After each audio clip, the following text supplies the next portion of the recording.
¿Alguna vez sentiste que, incluso en medio de la alegría ajena, tu presencia se volvía invisible? La vida nos sorprende con momentos así, capaces de cambiarlo todo. Hola a todos, y bienvenidos a Superación Real, nuestro espacio donde nos sumergimos en historias que conectan con la profunda complejidad de la experiencia humana. Si te identificas con relatos de superación, injusticia, y la resiliencia del espíritu, este es tu lugar. Hoy te transportaremos a las soleadas calles de Sevilla, en España, para un relato de humillación, descubrimiento y un acto silencioso de fuerza, una narrativa que te hará cuestionar el verdadero valor de las relaciones. Para no perderte ninguna de nuestras emocionantes jornadas, suscríbete al canal ahora, activa la campanita para recibir todas las notificaciones y deja tu like si esta historia resuena contigo. Tu apoyo y tus comentarios son el combustible para seguir trayendo estos relatos impactantes. Prepárate para una historia que tocará tu corazón y reavivará la admiración por la fuerza silenciosa que reside en cada uno de nosotros. Era un martes cualquiera para Emiliano, o Gaby, como lo llamaban sus amigos cercanos. El sol de Sevilla, ya fuerte, calentaba el pequeño apartamento que compartía en Triana. Con 24 años y piel oscura de herencia brasileña, Emiliano, licenciado en turismo, llevaba 6 meses buscando empleo, una tarea más compleja para él que para sus compañeros. Ese día, una entrevista prometedora lo llenaba de esperanza, pero no era solo eso. Era el día de la boda de su madre, Clara, un evento que sentía más como una formalidad, dada la creciente distancia invisible entre ellos. El aroma a café y tostadas apenas lo alcanzó. Su mente estaba fija en la boda, o, más bien, en su falta de entusiasmo por ella. Se vistió con su mejor camisa y zapatos impecables. Faltaba poco más de 1 hora para ir a la lejana bodega. Emiliano prefería salir con tiempo, evitando imprevistos, especialmente si implicaban más interacción de la necesaria con su madre. Frente al espejo, ajustando su cabello, sintió un nudo en el estómago, una mezcla de ansiedad y un presentimiento incomprensible, como si esperara que algo saliera mal. El viaje hasta la bodega fue largo y silencioso, el paisaje transformándose gradualmente de edificios antiguos y calles estrechas a campos abiertos y olivos que se extendían hasta el horizonte. Emiliano conducía con una mano en el volante, la otra tamborileando al ritmo de una música baja, como si intentara desconectarse de lo que le esperaba. Pensó en su madre, Clara, y en la compleja relación que tenían. Desde la muerte de su padre, Santiago, la dinámica había cambiado. Clara siempre fue una mujer reservada, de pocas palabras, pero con Santiago a su lado parecía más completa, más viva. Sin él, era como si una parte de ella se hubiera retirado a un lugar inaccesible. Emiliano, por su parte, se había lanzado al futuro, a construir su propia vida, y quizás sin darse cuenta dejó a su madre atrás, cada uno atrapado en su propio duelo y en sus propias prioridades. No podía recordar la última vez que tuvieron una conversación verdaderamente profunda, que no fuera sobre trivialidades o sobre planes futuros. Al llegar, el valet tomó el coche sin decir palabra. El vestíbulo principal olía a eucalipto y aceite de limón, ese tipo de aroma cuidado que gritaba: «Estás en un lugar caro». Emiliano notó el esmero en cada detalle, desde los exuberantes arreglos florales hasta la suave iluminación que realzaba la arquitectura del lugar. Mientras tanto, Clara, su madre, entraba sola, sosteniendo una lata de galletas de limón envuelta en lino blanco, como cuando llevaba cupcakes a las ventas de pasteles de la escuela de Emiliano. Ella había preparado las galletas, recordando cómo Emiliano solía robarlas de la bandeja con azúcar espolvoreada en la barbilla, los ojos abiertos, como si no pudiera creer que las había horneado solo para él. En la mesa de recepción, Una joven con auriculares y una tablilla la saludó sin reconocerla. «¿Nombre?», preguntó, no sin amabilidad. «Clara Velázquez». La joven hojeó una página, asintió y le dio una etiqueta con su nombre. Solo decía «Clara», en una fuente suave, nada más. Sin mención de madre del novio, sin cinta, sin rol, solo un nombre impreso como si fuera una invitada en una conferencia. Clara caminó despacio por el salón principal. Sillas blancas alineaban un largo pasillo flanqueado por pétalos de rosa y faroles de cristal. Cada detalle parecía gritar perfección, un espectáculo montado con precisión quirúrgica, pero que, para ella, sonaba vacío. Sus ojos buscaban a Emiliano, y él estaba allí, cerca del altar, impecable en su traje, con una sonrisa ensayada. Él no la vio. A su lado, Marina, la novia, radiante y serena. Su familia los rodeaba, toques en el brazo, risas que fluían con facilidad. Esa familiaridad que ella ya no tenía. Un hombre con auriculares la guió a su asiento, mesa 17, lejos, cerca de una puerta lateral. Las mesas del frente tenían letreros: familia de la novia, amigos del novio, padres de la dama de honor. La suya solo decía Clara, un nombre solitario en un mar de conexiones. Ella se sentó entre una mujer de Querétaro que criaba alpacas y un hombre que vendía seguros en Guadalajara. Fueron amables, curiosos, sin saber que ella era la madre de Emiliano, y Clara no los corrigió. Permaneció en su silencio, observando la escena de lejos, como una espectadora en su propia vida. Cuando comenzaron los brindis, habló primero el padre de Marina, luego su hermano, luego su compañera de universidad. Hubo un chiste sobre tragos de tequila y algo sobre los dormitorios de primer año, y las risas estallaron. En un momento, alguien preguntó: «¿La mamá del novio dirá unas palabras?». Marina rió suavemente. «Tal vez después», dijo, ya sirviendo más vino. Aquel momento, tan rápido y sutil, fue un golpe directo. No había después para Clara. No en aquel contexto, no en aquel día. Era la confirmación de que su presencia era tolerada, pero no celebrada, un adorno olvidable en un día que debería ser de unión y reconocimiento.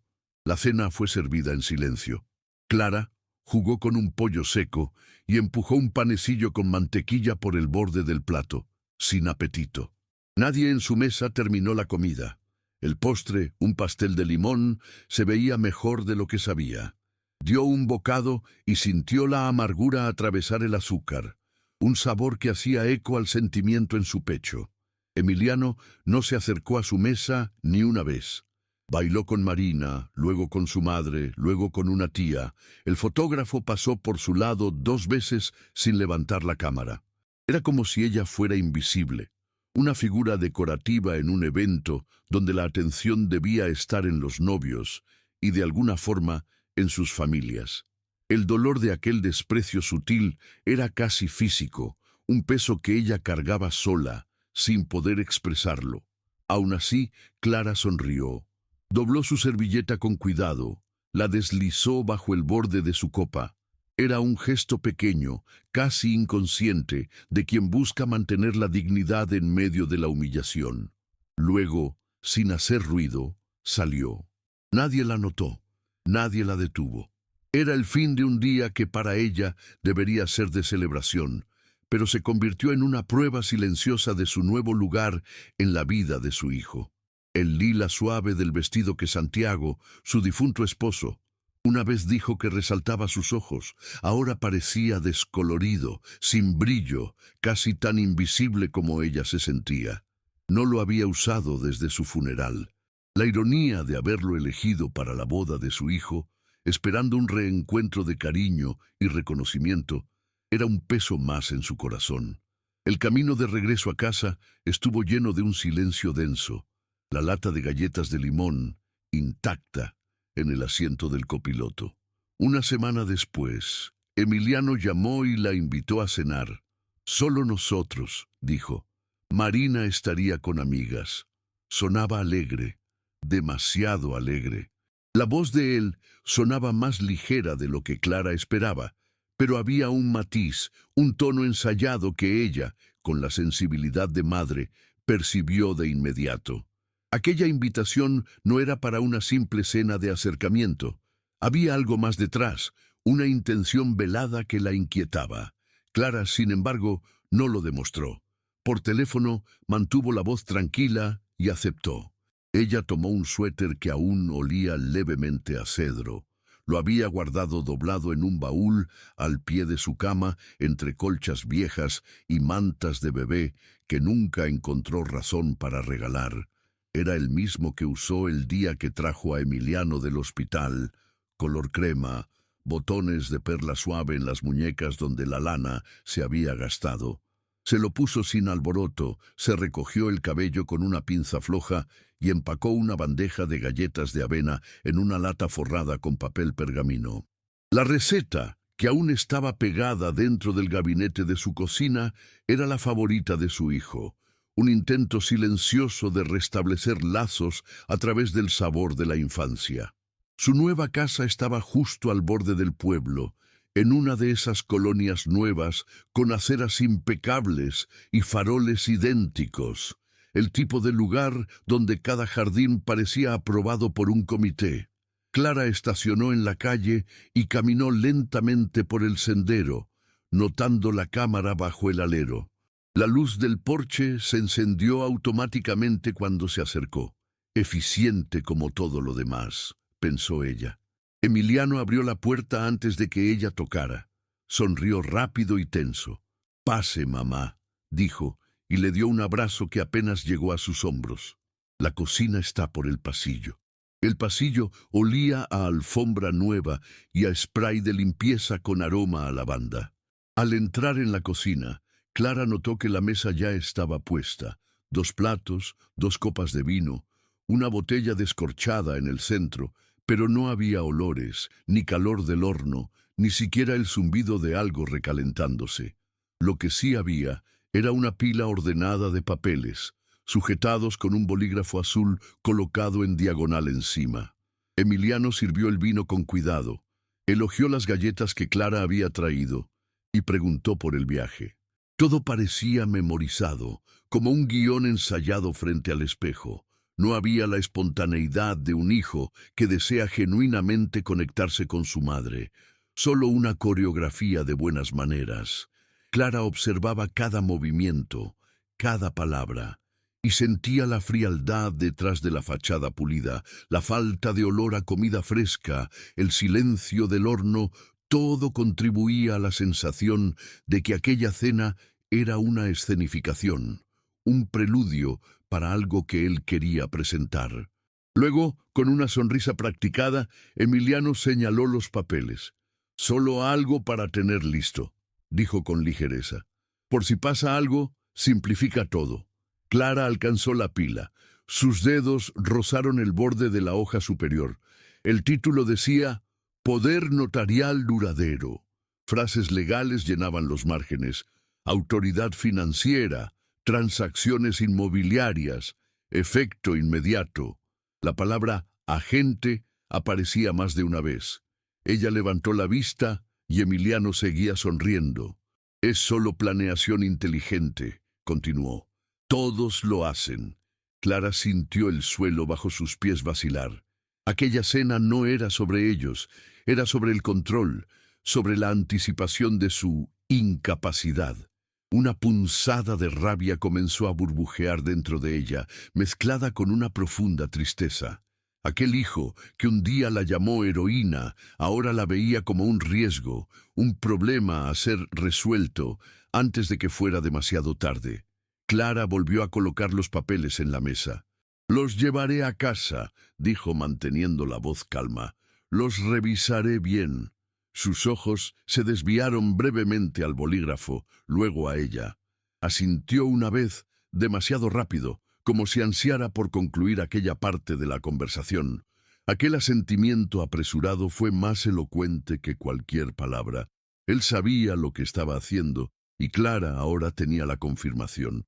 El resto de la cena siguió en una conversación vacía, sobre el clima, la barda nueva de un vecino, un programa que ella no conocía. No volvió a mencionar los documentos. No hacía falta. La intención estaba clara. Cuando Clara se levantó para irse, la acompañó a la puerta. Otro abrazo breve, más suave que el primero. La luz del porche se encendió de nuevo cuando Clara salió, bañando la entrada en un resplandor frío. Manejó a casa con la lata de galletas intacta en el asiento del copiloto. No se quitó el abrigo al entrar. Se sentó en el sofá, con la pila de papeles en su regazo, y los miró hasta que el tic-tac del reloj de la cocina dejó de sentirse real. Esa noche, algo vino a la mente, un recuerdo que había permanecido dormido durante años. Clara recordó algo que Santiago, su difunto esposo, dijo hace años cuando actualizaron sus testamentos. La miró por encima de la mesa y dijo: «Si me pasa algo, busca en el sótano. Sabrás cuándo es el momento». En aquel momento, ella lo descartó, pensando que era solo uno de sus pequeños sistemas, como las llaves de repuesto en la lata de café o el dinero de emergencia detrás de los libros en el estudio.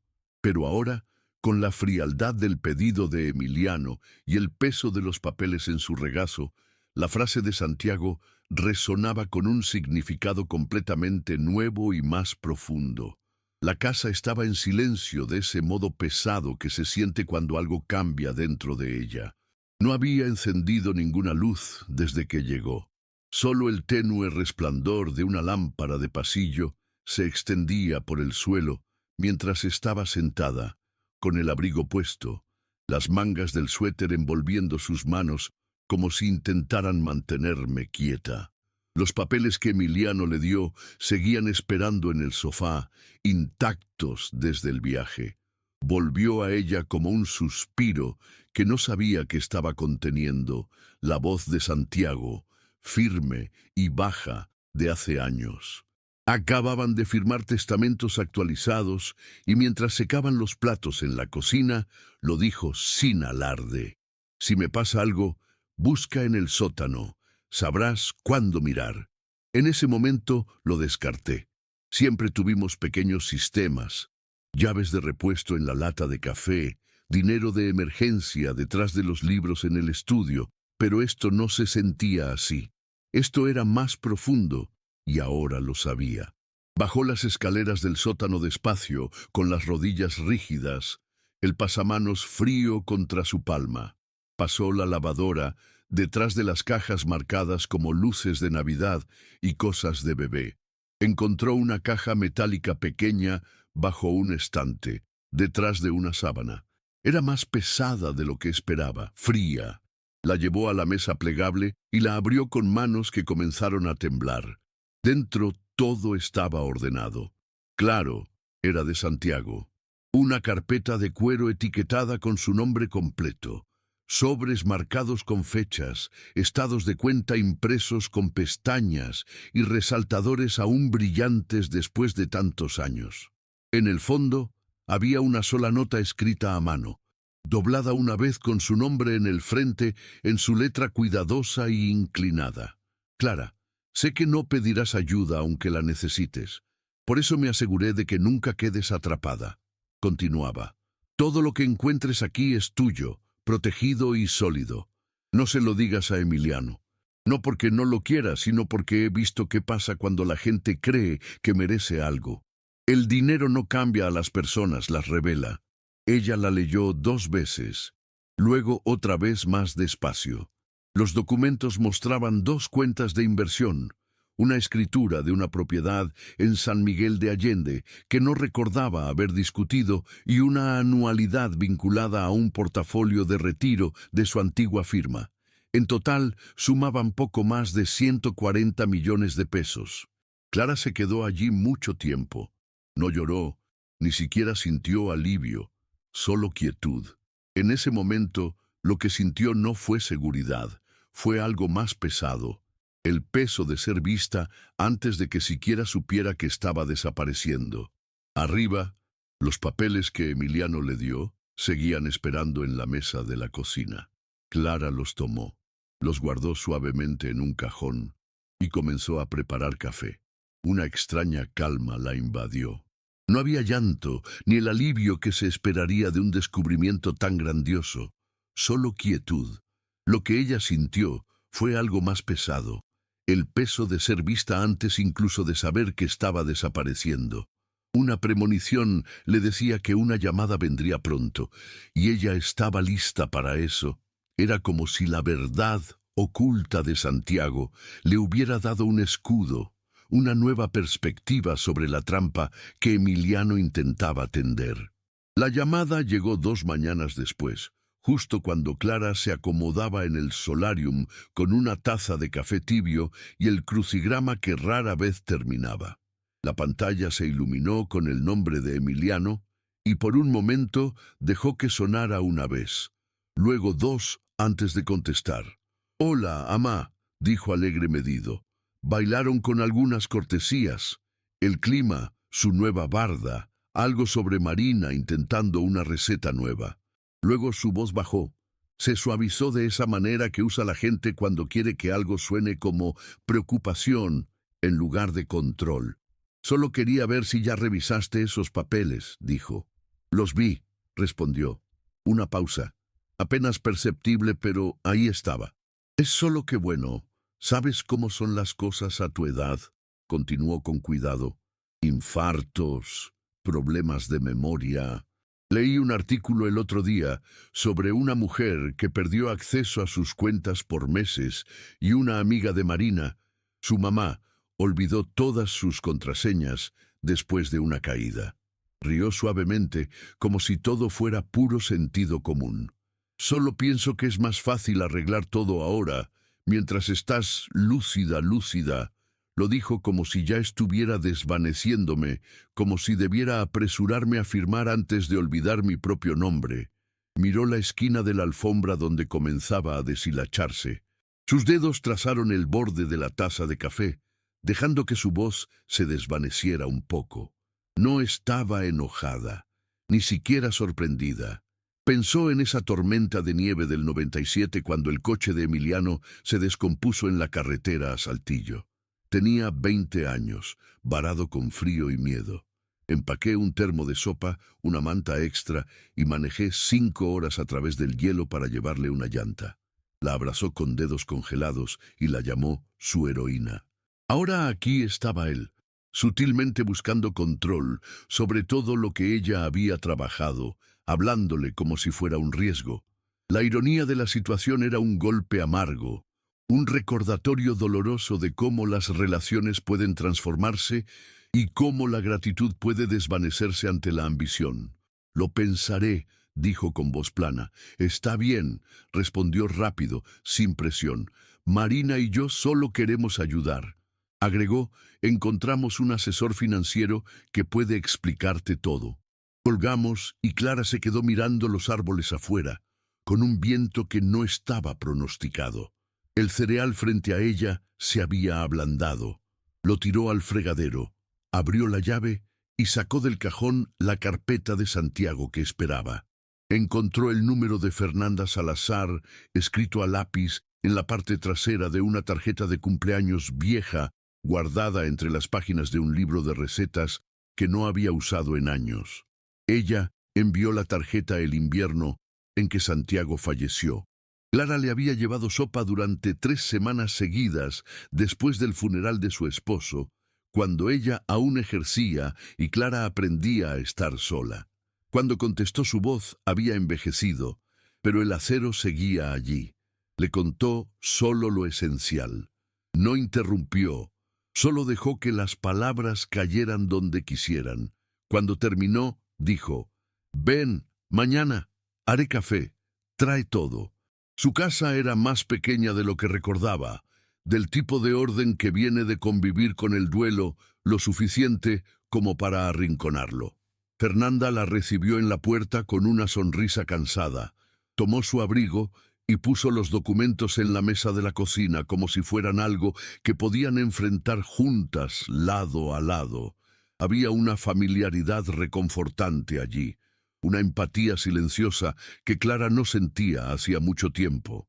Se sentaron y Fernanda leyó en silencio, página por página, con los lentes bajos, los ojos agudos. Cuando terminó, levantó la vista y dijo: «Esto no es para protegerte, Clara, está escrito para absorberte». Esa frase, simple y directa, resonó profundamente en Clara, confirmando sus propias sospechas sobre la intención velada de su hijo. Pasamos las siguientes 3 horas revisando todo lo que Santiago había dejado. Fernanda lo explicó claramente. Las cuentas estaban seguras, la propiedad limpia, la anualidad bien estructurada. Podía poner todo en un fideicomiso privado bajo su control total, con condiciones tan sólidas que nadie podría colarse. Agregaron una cláusula médica. Cualquier autoridad solo cambiaría si 2 médicos independientes declaraban por escrito que estaba mentalmente incapacitada. No uno, no familia, no Emiliano. Cuando llegó el momento de firmar, le dio la pluma y dijo: «Tómate tu tiempo». No lo necesitaba. Su mano estaba firme, no porque estuviera enojada, no porque quisiera probar algo. Firmó porque podía, porque Santiago había confiado en ella para mantener la línea. Archivaron los originales, hicieron copias, las guardaron en una carpeta gruesa. Fernanda le dijo que la guardara en un lugar cercano, pero no evidente. Una noche la puso bajo el fregadero, detrás de una caja de cápsulas para lavavajillas que nadie movería. El regreso a casa fue silencioso, el cielo plano y gris. Bajó la ventana a la mitad, dejó que el aire picara un poco, recordándole que aún estaba aquí. Al llegar a su calle, redujo la velocidad en la esquina, el motor apenas zumbando. La casa apareció a la vista, la luz del porche ya encendida. Llegó un mensaje mientras estacionaba. Era de Emiliano. Quería cenar de nuevo. «Solo nosotros dos, esta vez», dijo, «sin papeles, solo una comida sencilla, sin presión». Miró la pantalla por un largo momento. La insistencia de él, el intento de disfrazar sus verdaderas intenciones con una oferta de reconciliación, era casi transparente para ella ahora. Luego escribió una palabra: «Claro». La respuesta corta y directa era un reflejo de su nueva postura, sin espacio para floreos o falsas expectativas. Ella sabía que la lucha aún no había terminado, pero ahora estaba munida no solo de documentos, sino de una autoconciencia recién descubierta. En aquel día, la humillación de la boda, la frialdad de su hijo y el intento de controlarla fueron los catalizadores para un cambio profundo. El peso de la invisibilidad que había sentido se había transformado en una fuerza silenciosa. Su ida a la biblioteca del centro, en la semana siguiente, no sería solo para pasar el tiempo, sino para estar en un lugar tranquilo, donde nadie esperaba nada de ella. El inicio de una nueva fase, donde el dolor de la discriminación y el poder de la resistencia silenciosa se entrelazarían. Se encontró con Fernanda a una cuadra de distancia. Estacionó su coche detrás de una fila de setos y apagó el motor, pero dejó las ventanas entreabiertas. Acordaron que no entraría a menos que diera la señal. Tenía un termo de té y una novela en el regazo, pero sabía que no leería una palabra. Aquel era un plan silencioso, una red de apoyo invisible, pero firmemente establecida. Clara se acercó a la casa de Emiliano con la lata de galletas de avena en las manos. El olor a cedro del suéter aún levemente presente, un recuerdo del pasado que contrastaba con la tensión del presente. Emiliano abrió la puerta descalzo con jeans y una camisa de botones. Parecía que había intentado vestirse informal a propósito, como si la familiaridad pudiera suavizar la memoria. «Qué bueno que viniste», dijo haciéndose a un lado. La casa olía a ajo y verduras asadas, comida de verdad, esta vez esfuerzo real. Incluso había un pan calentándose en una canasta sobre la mesa. Clara sonrió cortésmente y le dio la lata de galletas que horneó esa mañana. «Solo unas pocas», dijo. «La receta sigue pegada dentro del gabinete». Rió justo lo suficiente. «Hace años que no las pruebo». Hablaron de cosas ligeras, ese tipo de plática que salta como piedra en el agua, libros, el clima, el perro de un vecino. Fue casi fácil, casi hasta que Clara los vio. Una nueva pila de papeles colocada con precisión casual en una mesa auxiliar junto al vino, metida bajo una libreta aún sujeta, aún esperando. No los tocó, no miró lo suficiente para que notara que los había visto. Esperó hasta que terminaron casi toda la comida, hasta que rellenó su vaso de agua y volvió a elogiar las galletas. Luego se levantó despacio, caminó hacia la mesa y trajo la pila. Su voz se suavizó. Hablé con un amigo que trabaja en leyes para adultos mayores. Dijo que hay una manera más fácil de hacer esto. Nada definitivo, solo provisional. Mantiene las cosas simples por sí. Bueno, por si acaso. Deslizó los documentos hacia ella con ambas manos. Clara ni siquiera los miró. Sacó una sola hoja de su bolso, la desdobló y la puso encima de su pila. Sus ojos bajaron, parpadeó una vez, luego otra. Era el fideicomiso ejecutado, firmado y notariado con su nombre, claramente listado como única autoridad y propietaria. Transferencia total, revocable solo por mí. Ya me encargué de todo, dijo con voz tranquila. Pero gracias. Se recostó. Los dedos tamborilearon una vez en la mesa antes de detenerse. No dijo nada. Entonces se abrió la puerta. Fernanda entró como si perteneciera ahí, con el abrigo en un brazo, el bolso en la mano. «Buenas noches», dijo suavemente, asintiendo hacia Emiliano. «Clara, lista para irnos». Clara se levantó, recogió sus cosas y la siguió hasta la puerta sin mirar atrás. Afuera, el viento había aumentado. Clara se subió el cierre del abrigo a la mitad y dejó el resto abierto, sintiendo el aire fresco en su rostro. Fernanda no habló mientras caminaban, solo igualó su paso hasta que llegaron al coche. Al alejarse, miró una vez por el retrovisor y vio la luz del porche apagarse detrás de ellas. Era un gesto simbólico, el fin de una era.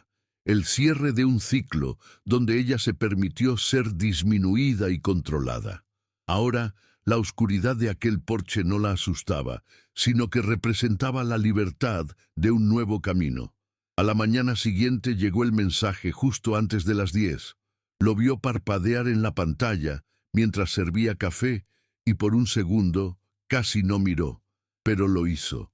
De Emiliano: «Hiciste esto más difícil de lo necesario». Eso fue todo, sin saludos, sin suavidad, solo culpa disfrazada de final. Puso el teléfono boca abajo junto al fregadero y se concentró en el jugo de naranja que había servido antes. Se había calentado. Lo tiró por el desagüe. Enjuagó el vaso 2 veces, no por enojo, solo porque ya no lo quería. Esa tarde llegó un segundo mensaje de Marina. Esta vez, lamentamos que las cosas se pusieran incómodas. Intentábamos planear responsablemente. Si alguna vez quieres hablar, estoy disponible. Criaste a un hijo fuerte. Solo queríamos apoyar su futuro». Leyó sus palabras 2 veces.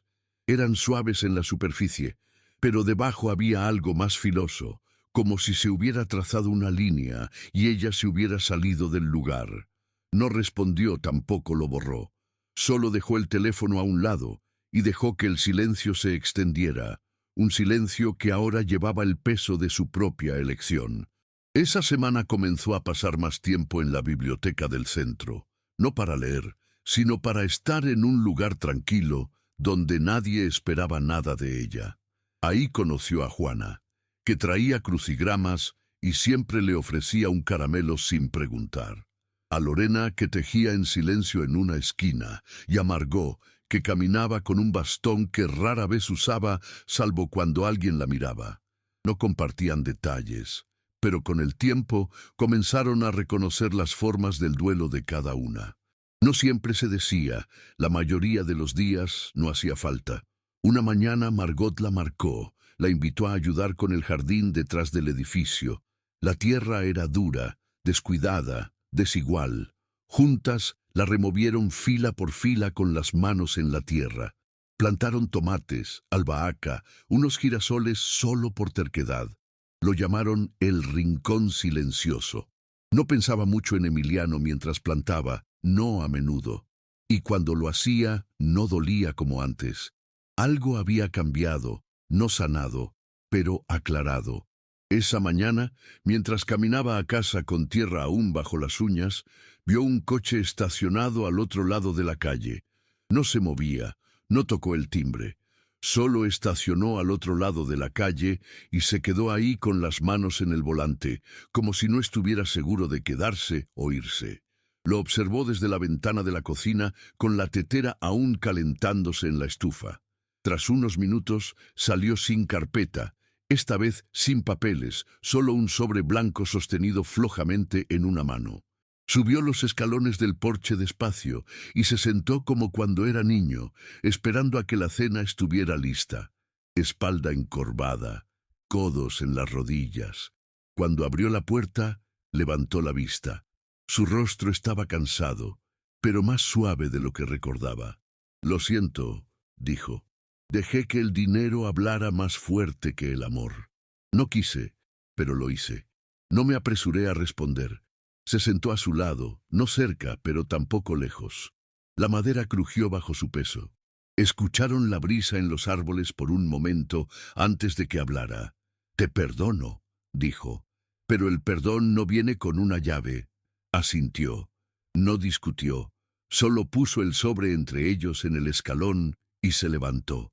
«Gracias», dijo, y caminó de vuelta al coche. No tomó el sobre de inmediato. Se quedó sentada dejando que el silencio llenara el espacio que dejó. Esa noche escribió una carta no para él, sino para la mujer que solía ser, la que doblaba servilletas con precisión y creía que el amor significaba siempre decir sí. Le dijo que estaba bien dejar de sostener todo, que podía sentarse ahora. El peso ya había sido llevado lo suficiente. Más tarde horneó un pastel pequeño, solo una capa, solo para ella. Encendió una vela y pidió un deseo que no dijo en voz alta. Y así llegamos al final de la historia de Clara. Un recordatorio poderoso de que la dignidad y la fuerza interior florecen ante los desafíos. El verdadero valor no se mide por títulos, sino por la capacidad de levantarse y ser fiel a uno mismo. Esperamos que esta narrativa haya tocado tu corazón. Para eso existe Superación Real, para traer historias que inspiran. Si te conectaste con la jornada de Clara, por favor, únete a nuestra comunidad. Suscríbete al canal para más historias, activa la campanita y deja tu like. Tu apoyo es fundamental. Déjanos tu comentario. Queremos saber qué sentiste. Gracias por tu compañía. Hasta la próxima historia.